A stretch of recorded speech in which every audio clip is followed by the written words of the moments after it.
we're excited to kick off the session with a presentation on COVID-19 vaccine development.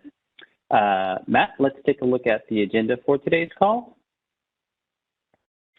We have Dr. Jeffrey Silvers, Medical Director of Pharmacy and Infection Control with Sutter Health. We also have kidney transplant recipient Patrick G.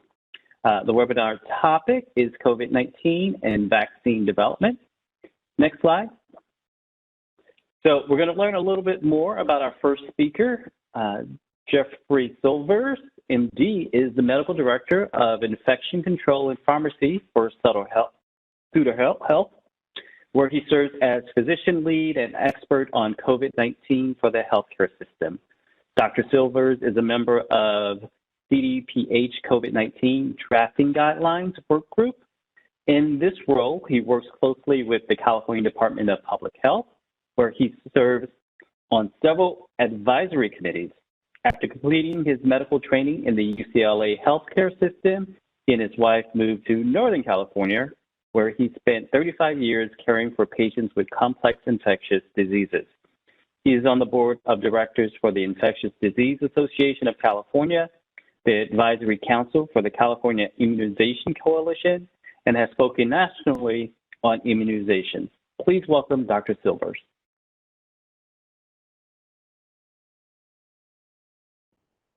Oh, unmute.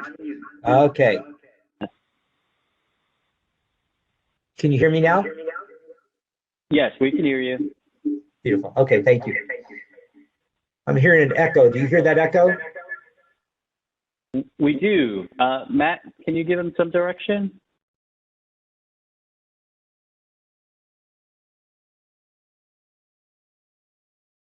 I am looking now. I don't hear an echo, but could you try again? Sure, try again. No, it's echoing. I can talk through my computer. That might be best. Okay, let me do that. And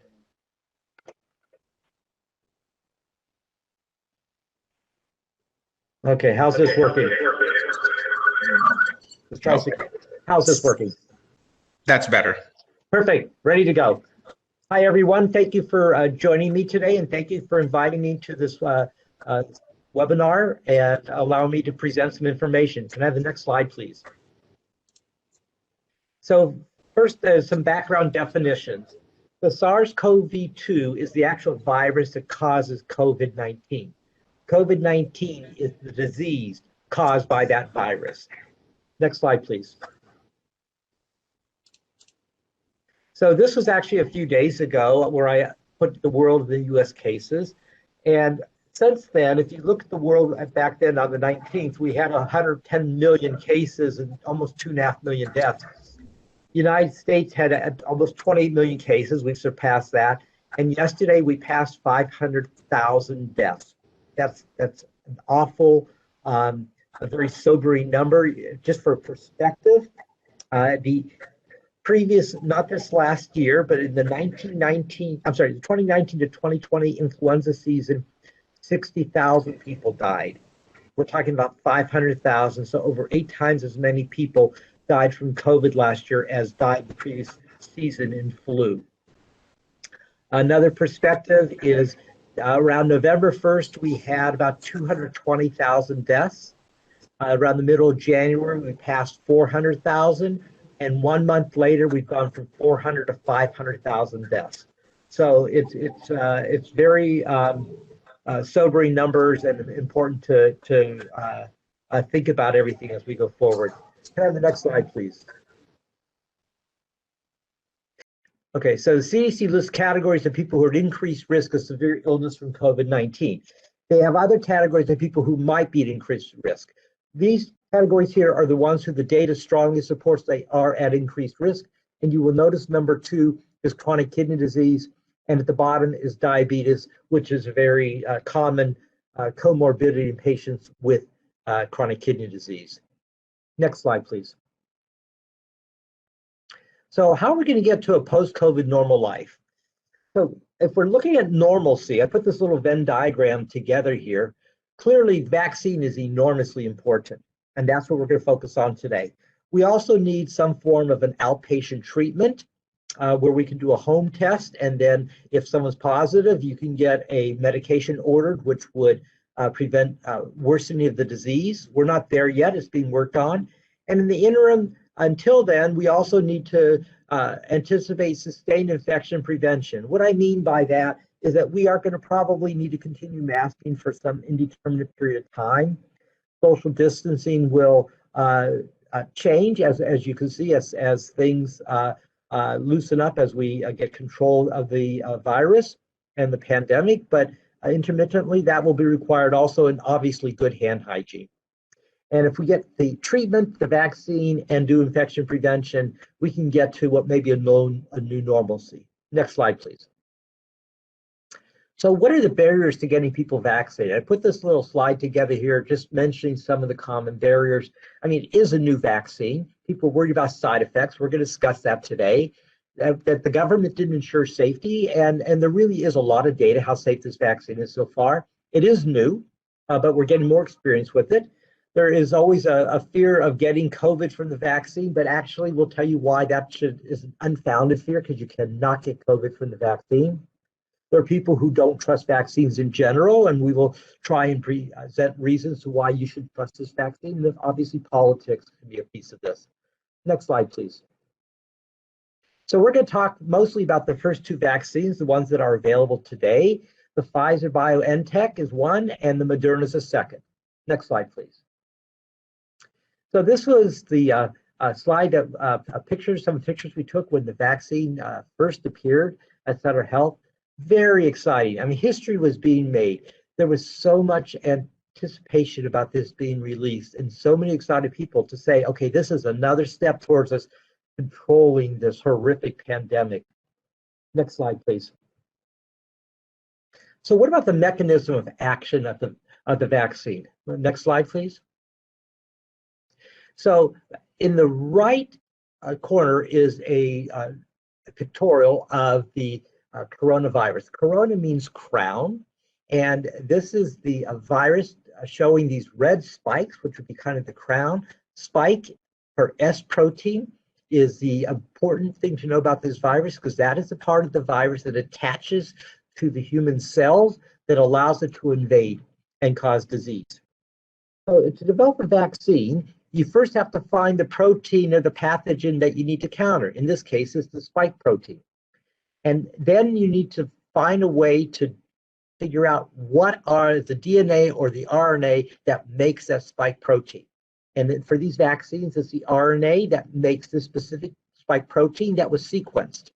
And then they found a way to recreate that specific RNA that only makes the spike protein, and they're giving you that as a vaccine. You're not getting a whole virus. All you're getting is a little small piece of mRNA, messenger RNA, that then makes the protein, that spike protein, and then your body says, oh my God, I have an illness, which you don't, and it makes antibodies, which then protect you. Next slide, please. So here's some important points. It's not a live vaccine. It does not contain a whole virus. It does not enter the nucleus of the cell. The nucleus is where your DNA is for your genes. This doesn't get in there. It's decreated quickly by normal cellular processes. Once it gets in, you inject it into the deltoid muscle, the shoulder muscle there, and once it gets in, it goes inside some cells, and it makes the spike protein. You make the antibodies, and the body says, oh, I don't like this thing being here, and it gets rid of it. And there's no fetal cells during the development or production. Next slide, please. So the demographics here are approximately, they're pretty similar between the Moderna and the Pfizer vaccine. It was mostly a white population, but out of that, it did include up to 25% of Latinx, so that was important. About 10% were African American. It was a little skewed towards younger versus older, but they have a larger older population in there. The definition of older varied between the two vaccines. Pfizer said over 55 and Moderna said over 65. Obesity or being overweight was an important risk factor. The Pfizer vaccine used a BMI of 30, and Moderna used a number of 40. 40 is severe obesity. They patients who are participants of the trial frequently had other comorbidities, about 1 out of 5, and most common it was diabetes and lung disease. They did exclude pregnant women and women who were lactating. Next slide, please. So what were the results? I'm going to show you the Pfizer results. The Moderna were fairly similar. And out of the about 38,000 people that they vaccinated, only 170 developed disease. They needed at least 150 before they could apply for the approval. They had 162 of the 170 people who developed COVID after receiving the vaccine actually got placebo. Only 8 people who actually got vaccine developed disease. Huge difference. Of the people who got placebo, 9 of them had severe disease. Of the people who got the vaccine, only 1 case of severe disease. So clearly was very effective in preventing all levels of symptomatic disease compared to the placebo. Now, how about between dose 1 and 2? Do you need 2 doses? So when Pfizer looked at their data, they looked at it and said that 39 people who got the vaccine got COVID and 82 got placebo, so it was about 52.4% efficacious after 1 dose. This data has been reevaluated, reanalyzed independently, not by Pfizer, and it shows actually in the first week, it really doesn't protect at all. The second week, it protects a little, but it's really the third week that it starts to protect you quite a bit more, and maybe up into 90% there. The efficacy was the same across age, gender, race, and ethnicity. This is really important in terms of side effects, which they call reactogenicity. Older adults tended to report fewer of those, and we'll talk about that in a minute. Next slide, please.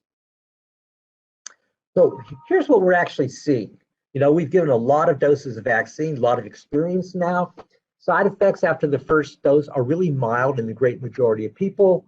Tender, sore arms, common, little fatigue, swollen lymph glands, especially under the arm, maybe symptomatic or not symptomatic, fairly common, and that would be important just to know about. Basically, people did very well. A small number of people, percentage-wise, were getting chills and fever and headaches and weakness. And when I talked to them, yeah, some of them were down for a day or two. That's for sure. I just had a little sore arm. My wife had a little sore arm. We're both healthcare workers. My daughter's a healthcare worker. Her arm was a little sore. But after the second dose, almost everyone has some side effect.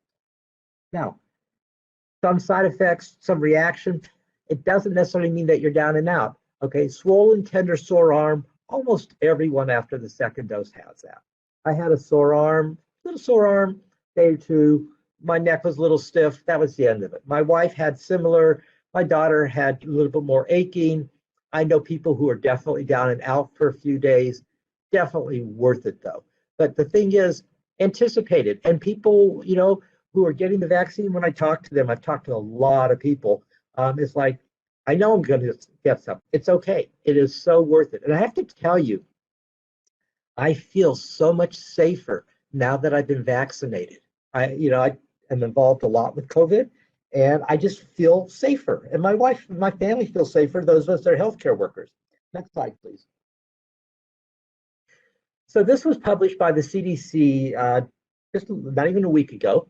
It was in the Morbidity Mortality Weekly Report, and they looked at the safety data of the vaccine from the middle of December to the middle of January, just 1 month of data.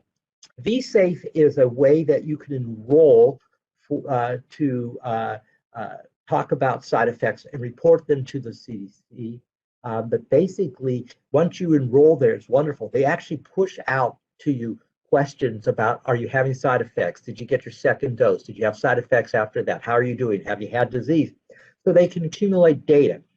Theirs is something that's kind of a one-time reporting, and they don't push they don't push questions out to you. You call in and report it.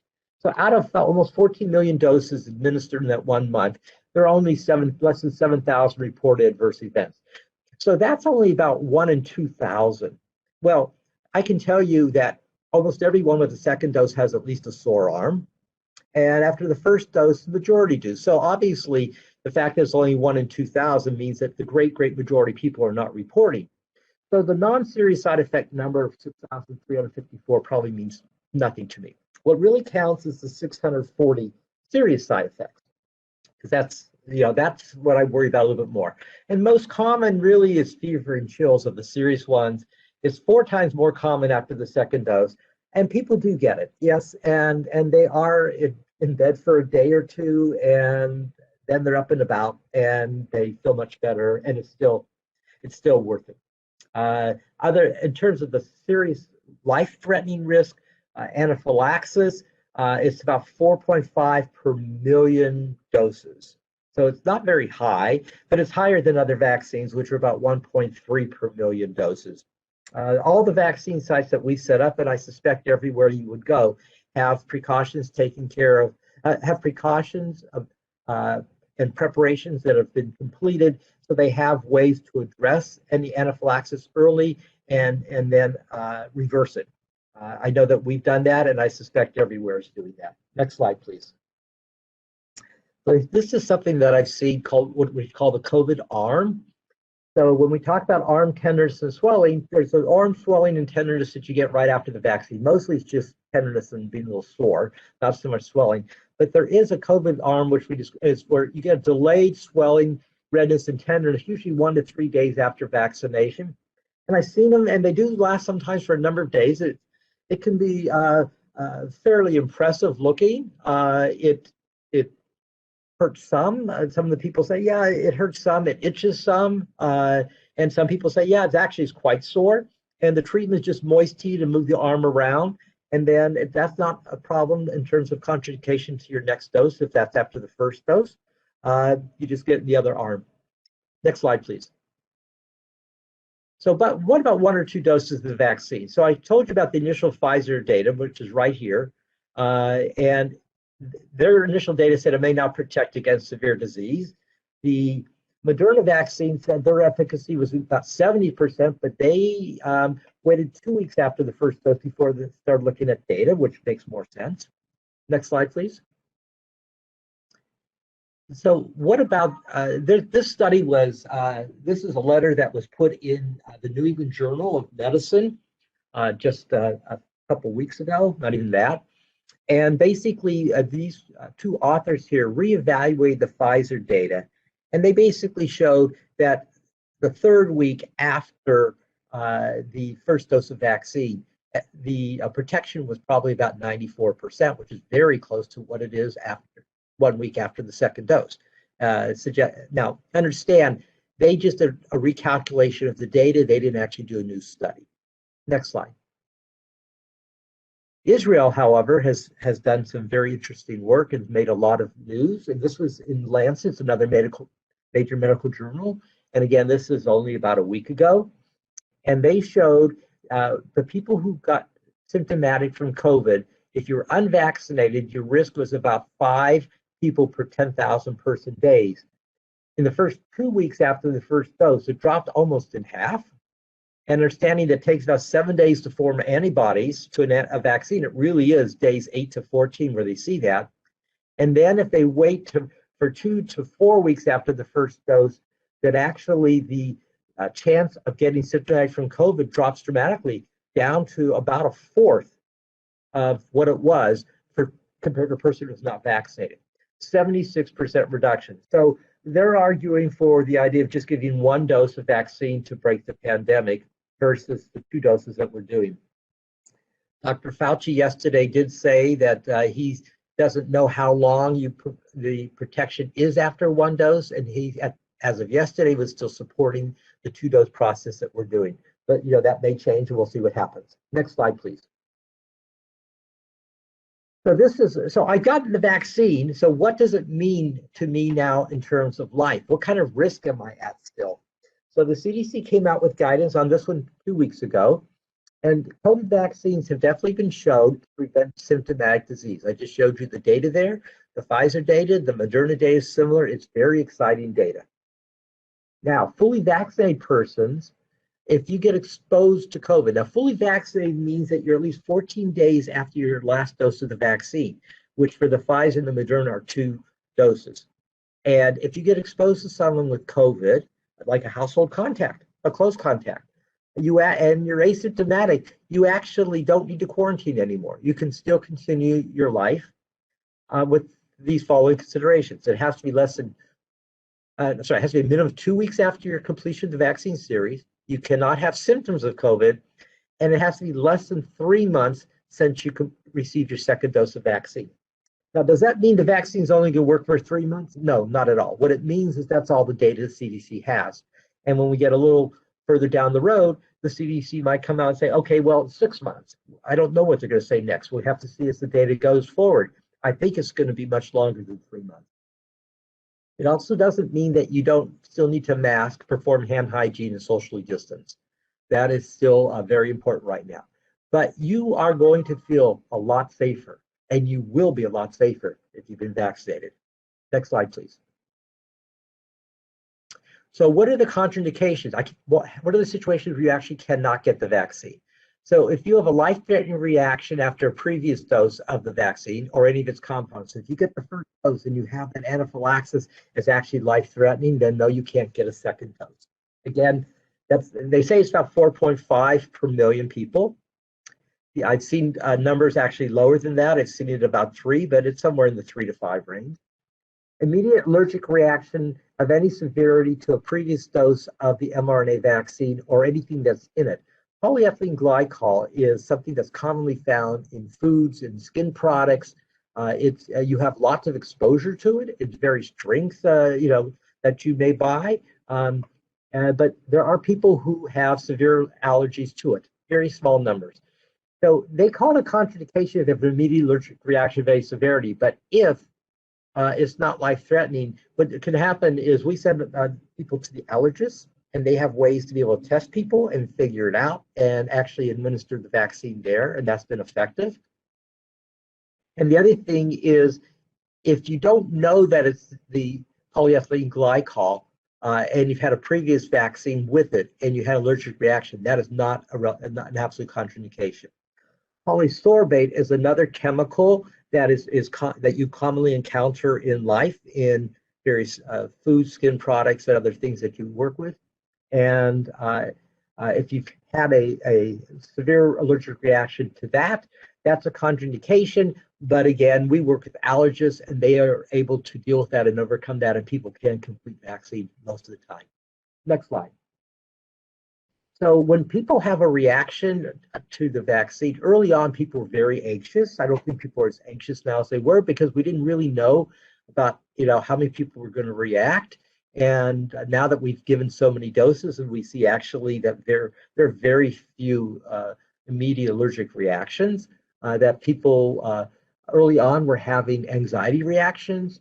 People were having what they call a vasovagal reaction, where the nerve to the heart suddenly, because of anxiety, suddenly slows it down and people pass out.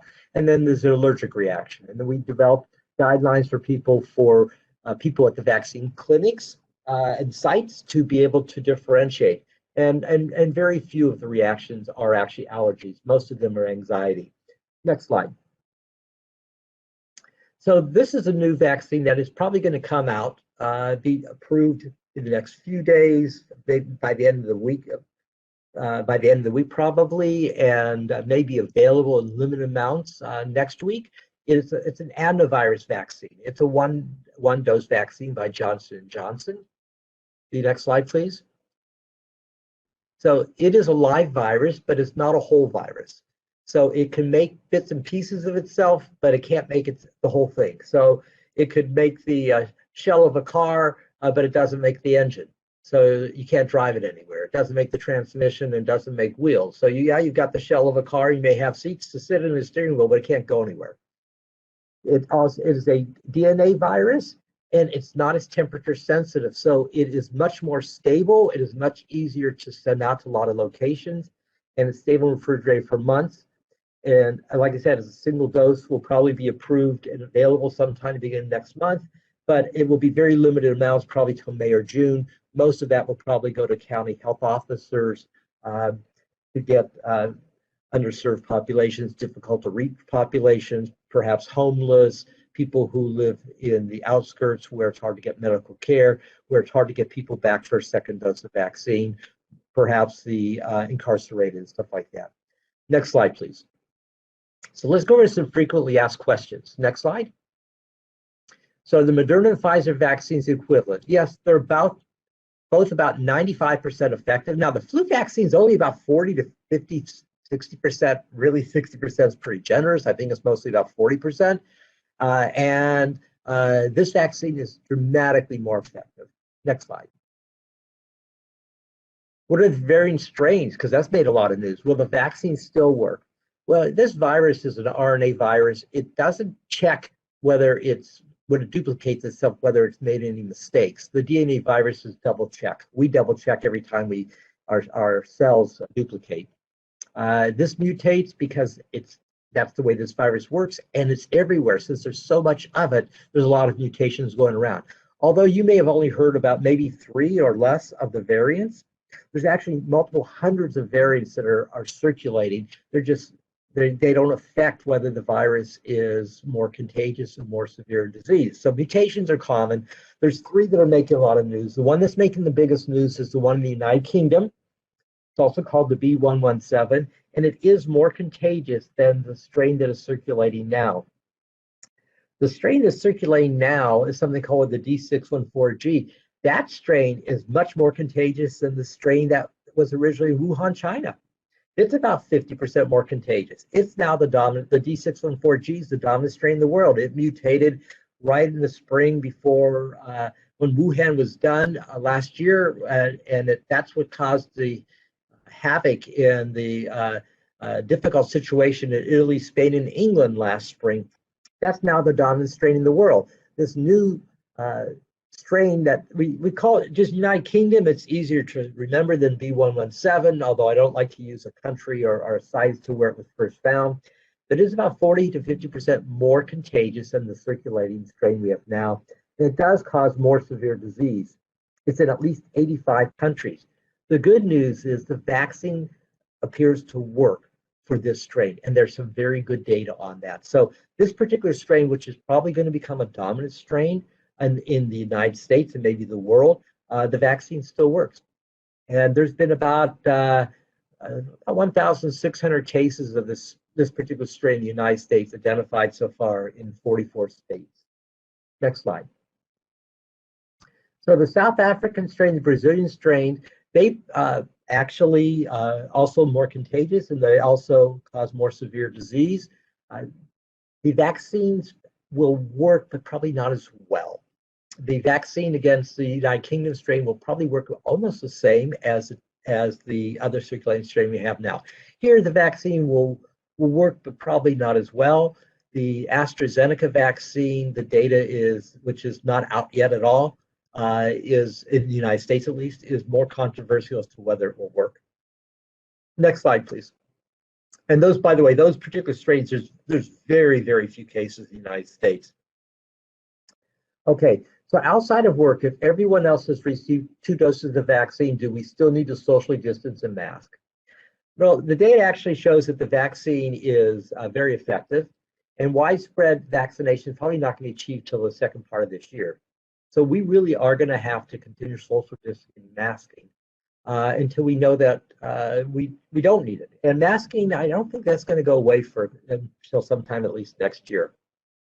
So to lessen the time that we have to do all of this, to lessen the time till we can really get back closer to normal and be with our family and friends, get vaccinated. Next slide. So I developed COVID-19 after my first dose of vaccine. Why didn't it work? Well, first of all, it provides almost no protection for the first week after the first dose. It provides limited protection for the second week after the first dose. And it's not a perfect vaccine. It is 95%, which is amazing. So yes, you can still get COVID after the first dose, and you can also get it occasionally after the second dose. I've seen both, although almost all the people I've seen so far has been in the first 7 days after the first dose. Next slide. So if I had the vaccine, can I still acquire COVID? Yes, small numbers. Now, in terms of people with chronic kidney disease, I don't have data that says how does the vaccine work in that population versus people who are just over 65 versus people who are otherwise healthy. More to come on that. I expect it to be very good. It may not be the 95%. It may be a little less, but because I don't have data, but I expect to be excellent. Next slide. Can I be vaccinated by severe reactions to other things? And the groups listed here, and there's for you to read, and they can actually still be vaccinated. And they are a history of severe allergies to other things, peanuts and shellfish, pets, cats, insects, bites, other medications, family history. Yeah, you can still get vaccinated. You do want to tell the person who's vaccinating you about that. If they haven't, they should be asking. If they're not, you should let them know. And you should be observed for 30 minutes after the vaccine rather than the standard 15. Next slide. And who should not receive the vaccine? And these are the 3 categories that I mentioned previously. Next slide. And what about vaccine and pregnancy, breastfeeding, fertility? Number 1, vaccinate during pregnancy. The antibodies developed after vaccinations also usually get in the breast milk, and that's just in general, and they're a source of protection for breastfeeding babies. Next slide. Okay, so go back to the previous one for a minute. They removed a graphic that I had here, just so you know. The American College of Obstetricians and Gynecologists, the Society of Maternal Fetal Medicine, the American Medical Association, Society of Pharmacists, all the immunization societies, the Pediatric Association, and the list goes on and on. They all came out with a letter combined saying, we support vaccinating during pregnancy. We support it and should be offered. They are now finally studying it. It's really a sad problem that many new medicines and vaccines are not studied on pregnant women until they're released for use. And then they say, oh, well, we don't have any data, so we don't know what to tell you. Well, that's because you didn't study it. So it is being studied, but these organizations have looked at the data. There are limited numbers of pregnant women. This is not a live vaccine. It doesn't get into the cells. It doesn't go away from where it is in the arm, and it looks very much like it's safe. Next slide. So how long do I wait to get vaccinated if I had COVID? So if you had, first of all, if you never had symptoms and you had a positive test, you need to wait 10 days from starting the first day that the first positive test was collected. It may take 2 or 3 days for the result to come back. That doesn't mean 10 days after the result. It's 10 days after it's first collected. If you were symptomatic, you need to wait until the illness is resolved and you're no longer in isolation. So that's a minimum of 10 days from the onset of symptoms. You may not have even had a test done for 2 or 3 days and then take 2 or 3 days to come back. No, it's 10 days from when you first got sick. And then you cannot have any fevers for the last 24 hours of those 10 days without taking any medicines to reduce the fever, and you have to feel better. You're not going to be completely necessarily resolved because some of the symptoms may go on for months. Next slide. So there are 2 other categories that are different. Number 1, if you're immunosuppressed and you've had a kidney transplant, and I think probably if you're a dialysis patient, it should be the same thing. You should wait up to 20 days and not 10 days. And you need to discuss that with your private practitioner, your nephrologist, or your primary care doctor, your local expert, as to whether it needs to be 20 days versus 10.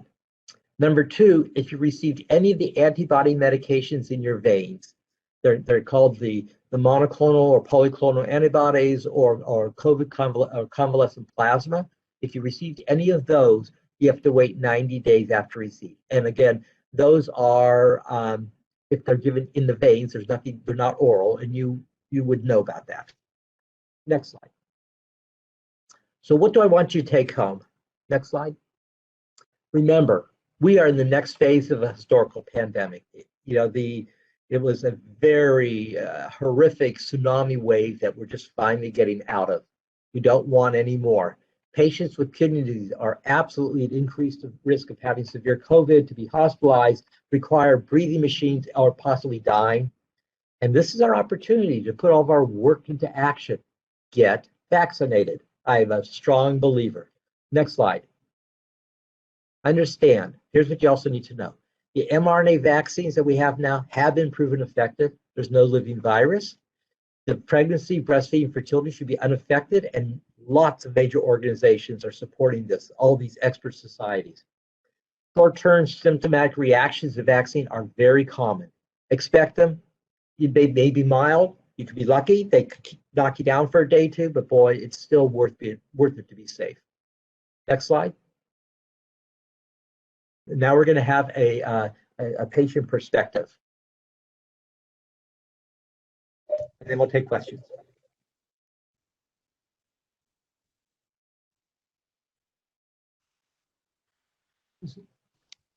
So do you want me to introduce Patrick? Are you going to introduce Patrick? Patrick G is a kidney transplant recipient, and he's going to give a patient story, which I think is really helpful and moving. And I think it's just wonderful to always have a patient perspective on these kind of topics. And so I'm happy to introduce him and look forward to his presentation. Thank you, Dr. Patrick. So I have a few questions for you, but before I ask you these questions, I want to let everyone know that if they have a question for Dr. Silvers, to use the WebEx chat box to submit their questions. You can also, if you have a question for Patrick, you can also use the WebEx chat box to submit your questions. And as Dr. Silver said, Patrick is a kidney transplant recipient. He volunteers with the Quality Insights Renal Network 5, the American Association of Kidney Patients, and the CASER program. Patrick was diagnosed with COVID-19 in March, and he recently received at least the first dose of the COVID vaccine. So, Patrick, what led you to decide to get vaccinated? Because I was a COVID long hauler, you know, I had to deal with the lingering effects of COVID-19 for 10 months. So basically,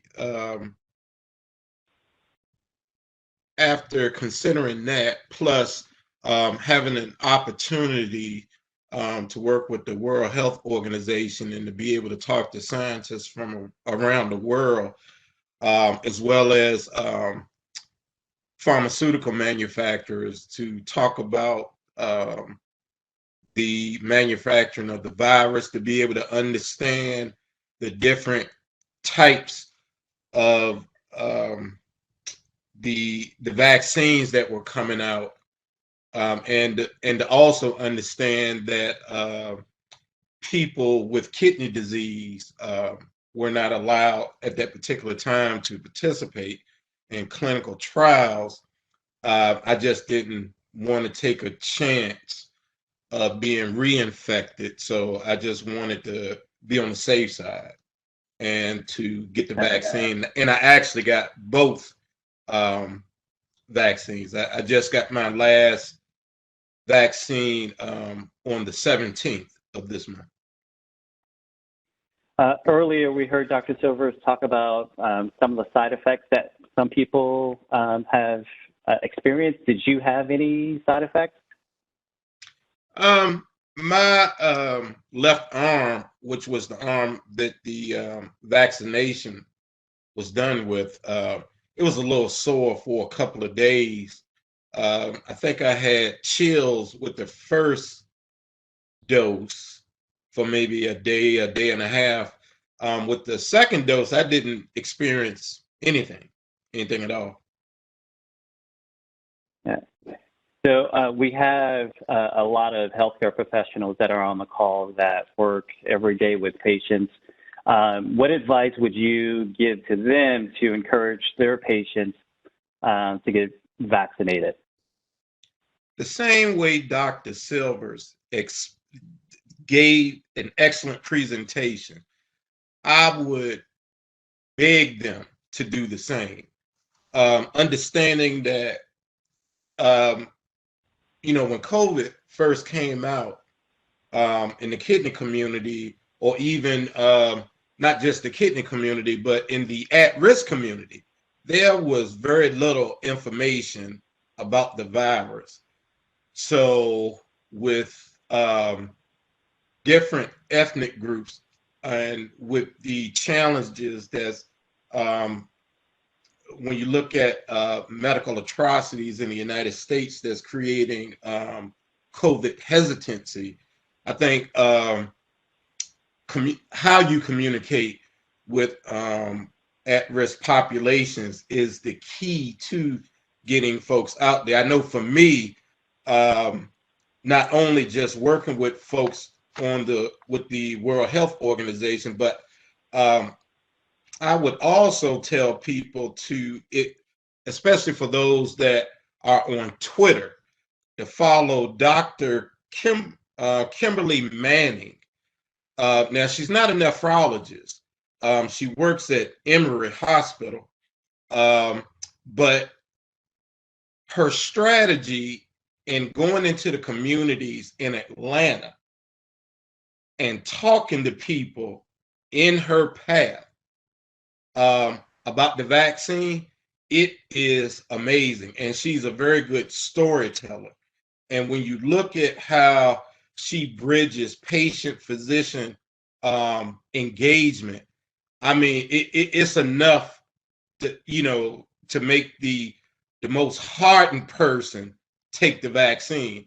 So I just think healthcare professionals really need to look at their approach. And like I said, Dr. Silvers gave an excellent presentation, and the breakdown, it was very simple to understand. And if physicians are just available to be able to answer those hard questions that their patients may have, I think more people would be more apt to wanting to take the vaccine. Yeah. So you talked a little bit about hesitancy. Did you have any hesitancy in getting the vaccine? Oh, I certainly did. Again, because I wasn't aware of any people with chronic kidney disease as part of the clinical trials, listening to conspiracy theories and, the panic and the political ramification with COVID. I really had to shut everybody out. And I just had to rely on what I considered accurate and factual information in order for me to make my decision, as far as myself and my family. And once I did that, I was good to go. Thank you, Patrick. We are getting in some questions from both Dr. Silvers and you, Patrick. So I'm going to go to the chat box and see what folks are saying. So I believe this question is for Dr. Silvers. The person says, I tested positive for COVID-19 after receiving my first dose of the Pfizer vaccine. I read that I have to wait 90 days before I can receive my second dose. Is that true? Hi. So I answered that question, but we'll answer it again because it's an important issue. So if you tested positive and you were not symptomatic, you only have to wait 10 days from the time the first test was collected. If you tested positive and you were symptomatic and you did not receive any treatment in your veins, you have to wait 10 days from the time you first developed symptoms, and you need to be better, but you may not be completely improved because there is obviously the long haulers for COVID and statistics can go on for a long time, but you need to be better. You can't have any fever for the last 24 hours of those 10 days without taking any medicines to reduce the fever. And if those three criteria are met, then you're okay. Now, if you are a dialysis patient or a transplant patient, you should talk with your nephrologist or your primary care doctor because you may need to wait 20 days in that situation. If you did receive medication in your veins for COVID, and the ones that are most are very specific are the plasma, the blood product for COVID, or what they call the antibodies for COVID. If you did receive either of those products, you do have to wait 90 days after receipt of those products. If you did not receive those products, then it's usually 10 days, but dialysis and transplant patients may be 20. Okay. Thank you, Dr. Silvers. Another question for Dr. Silvers. When individuals who test positive for COVID are tested, do the results reveal which strain the individual contracted? If yes, is this true for all the different types of COVID tests that are available? So that's a great question. So in general, the answer is no. There are exceptions. So the testing, what we call molecular testing for COVID, which is obtained through the nose swab, they usually measure two different proteins on the virus. And if they're positive, then they say you have that virus. A very, very small number of platforms measure three different proteins, one of which is that S spike protein that I talked about. This particular United Kingdom mutation actually changes the S spike protein such that it will be negative on that platform, but the other two proteins will be positive. So they call that an S target failure. And that is the United Kingdom strain. And again, that can be identified, but it is very few places in the country that actually do that test. It's the Thermo Fisher machine that does that, but very few places. In the United Kingdom, they do that a lot. The other variants, such as the South African and the Brazilian strain, actually are picked up by all the platforms that we use, including that Thermo Fisher, and they cannot tell you whether you have a variant. So the odds are that the variant will not be detected by any of the tests that are being performed. All right.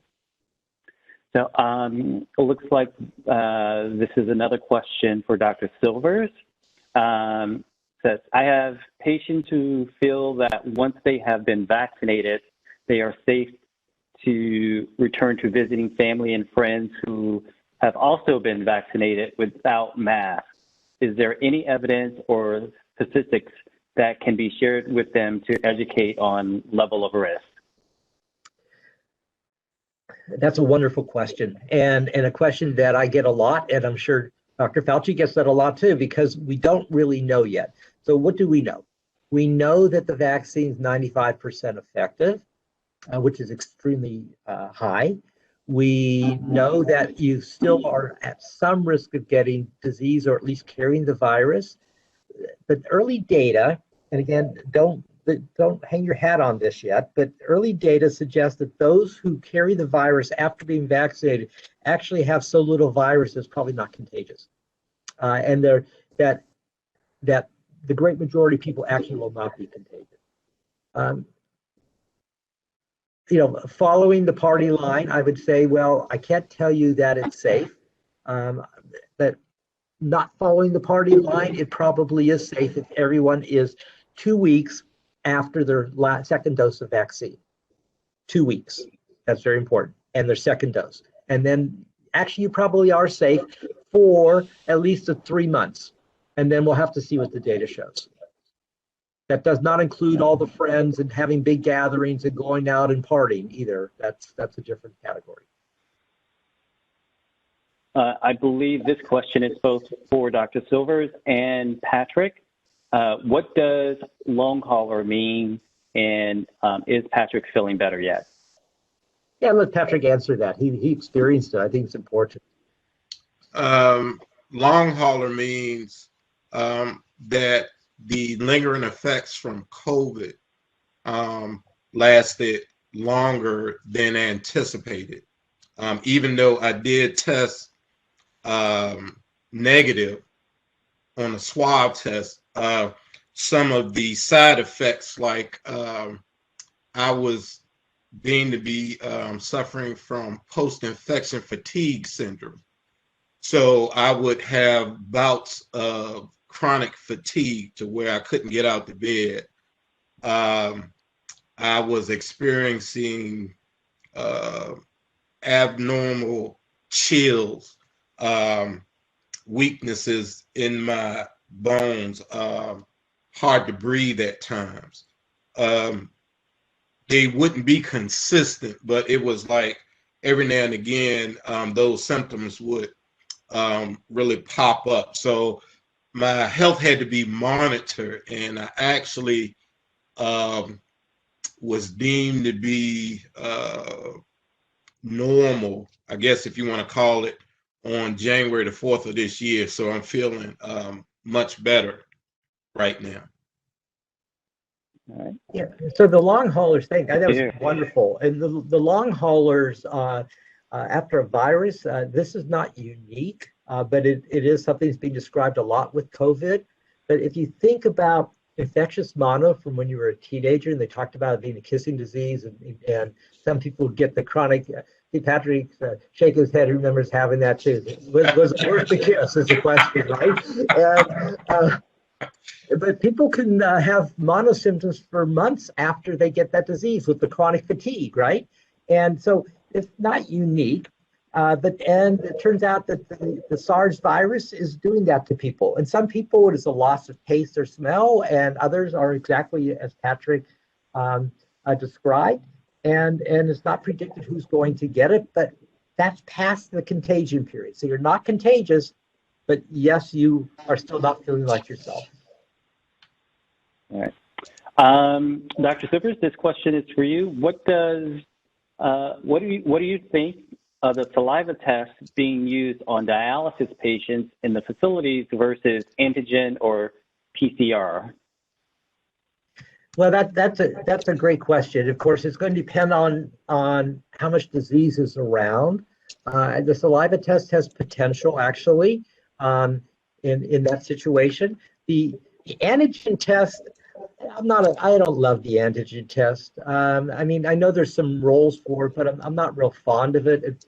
Its sensitivity and specificity are such that I don't know what to do with results. In terms of the molecular test, the PCR test, so the molecular test, the most rapid one is the Abbott. And what you need to know with all of these tests is, as the amount of COVID decreases, the chance of a false positive goes up. So if somebody's asymptomatic and they test positive, well, that would, you'd say, okay, you're not going to be in dialysis at this moment, and then you would get a confirmatory test on another platform because it may be a false positive. And we do see those periodically. That's just part of the risk. The chance of a false negative, if you're symptomatic, is less. If you're asymptomatic, it's a tough call on the antigen test especially. So I think there's potential. I could see that being done. And you just have to understand that there will be some people who will be false positive and false negative. And you're just going to have a plan at the dialysis unit to how to address those and to not panic patients and to just be organized. All right. Last question goes to Patrick. What advice do you have for patients that are on the fence about getting vaccinated? Well, vaccines, that's a very personal and private decision. I would just really say that you really need to consult your healthcare provider. Make sure that you investigate. Don't pay attention to what's been said in the media, but you make sure that you do your homework. Like I said, you can listen to physicians like Dr. Silvers that took the time to break things down. If you know of physicians that can communicate to you well and kind of simplify the information, just go ahead and communicate with them. And then just really, focus on your wellness. How do you want to, get back into your fold of normalcy as far as interacting with the public and your families, and just whatever is best for you. All right. Patrick, Dr. Silvers, thank you very much for all of the great information today. We really appreciate you being with us and sharing. Thank you. Thank you, everyone, and great meeting you, Patrick. Take care, everybody.